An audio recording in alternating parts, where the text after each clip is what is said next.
देशाचे केंद्रीय गृहमंत्री अमित शाह यांचा 2 दिवसाचा दौरा आज विलेपार्ले या ठिकाणी संपणार आहे। मी सध्या मुंबईच्या विलेपार्ले या ठिकाणी आहे आणि या ठिकाणी आपण पाहतोय पोलिसांचा मोठा बंदोबस्त सध्या तैनात करण्यात आलेला आहे। गाड्या सोडण्यात येत आहेत, मात्र एक बाजूची जी वाहतूक आहे ते पूर्णपणे थांबवण्यात आलेली आहे। मी माझा कॅमेरामॅन रोशन गायकवाडला देखील सांगेल की ही सगळी दृश्य दाखवावी। पोलिसांचा तगडा बंदोबस्त या संपूर्ण परिसरामध्ये आणि हेच ते मुकेश पटेल ऑडिटोरियम आहे विलेपार्लेच्या NC कॉलेजच्या समोरचं, ज्या ठिकाणी आपण पाहतोय की आता पोलिसांचा मोठा बंदोबस्त तैनात करण्यात आलेला आहे। आणि या संपूर्ण म्हणजे विलेपार्लेचं जे विमानतळ आहे, जुहूचं जे विमानतळ आहे त्या ठिकाणाहून या सिग्नलपर्यंत पोलिसांचा दोन्ही बाजूला मोठा बंदोबस्त तैनात करण्यात आलेला आहे।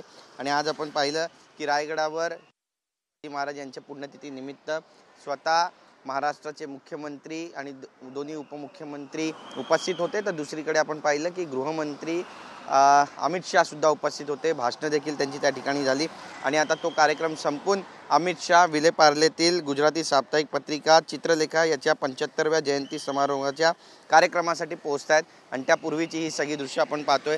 ठिकठिकाणी पोलिसांचा मोठा बंदोबस्त आहे। एक बाजूची जी वाहतूक आहे ती पोलिसांनी या ठिकाणची बंद करून टाकलेली आहे आणि बॅरिकेटिंग लावण्यात आलेलं आहे त्या ठिकाणी। आणि संपूर्णपणे जो जुहूपासून विलेपार्लेपर्यंत येणारा जो रस्ता आहे तो आता बंद करून टाकलेला आहे। नो ट्रॅफिकिंग या ठिकाणी करण्यात आलेलं आहे। तर विलेपार्लेपासून जुहूच्या मार्गाने जी ट्रॅफिक आहे ती सध्या सुरू ठेवण्यात आलेली आहे आणि कोणत्याही क्षणी अमित शाह या ठिकाणी पोहोचतील, त्यामुळे मुंबई पोलीस सध्या अलर्ट मोडवर आलेत। कॅमेरा पर्सन रोशन गायकवाडसह गिरीश गायकवाड, TV9 मराठी, मुंबई।